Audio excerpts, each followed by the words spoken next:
Hoy!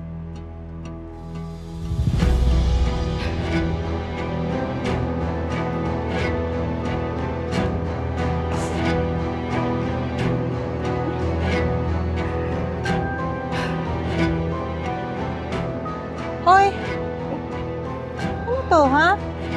Nagsusumbong ka kay Kuya Delphine?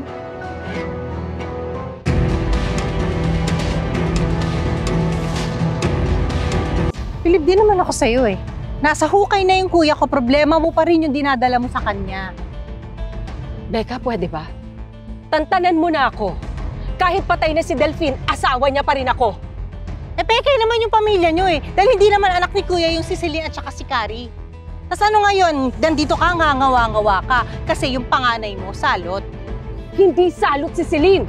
O edi hindi. Eh, mamamatay tao yun. Pwede na? Okay na yon? Ha? Alam mo, ang laking pasalamat ko, hindi anak ni kuya yung Celine mo. At least panatag yung loob ko na sa amin, walang dugong nananalaytay na mamamatay tao. Sa'yo nang galing yun kasi ikaw yung nanay eh. E di ikaw yung may lahing killer. Ang problema, si China na tunay kong pamangkin, nadadamay pa sa lahat ng kamalasan nyo. Pwede ba, Becca? Tigilan mo na nga yung pagpapakitang tao mo na kaya so concerned ka kay China. Alam mo, hindi rin kita maintindihan eh. Galit na galit ka nung malaman mong na-rape si China.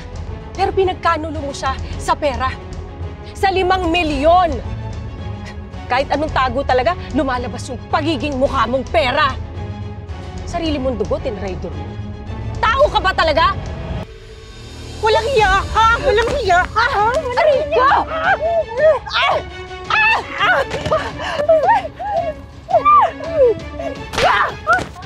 Hiya ka talaga! Ang talaga ko samtalan! Hayop ka! Hayop ka! Walang hiya! Ang kulit mo! Becca! Hayop ka! Hayop ka! Huwag po kayo dito! Ay, ma'am! Aray ko! Sana! Walang hiya!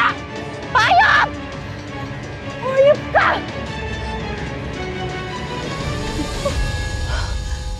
Yan gabal ang kunin mo! Ubusin ko yung buhok yan eh! Hayop! Ayan kuya, nakita mo kung gaano ka walang hiya yung asawa mo na pinagmamalaki mo sa akin. Walang kwenta! Ewan ko pa sa'yo! Tapos nawala ka pa!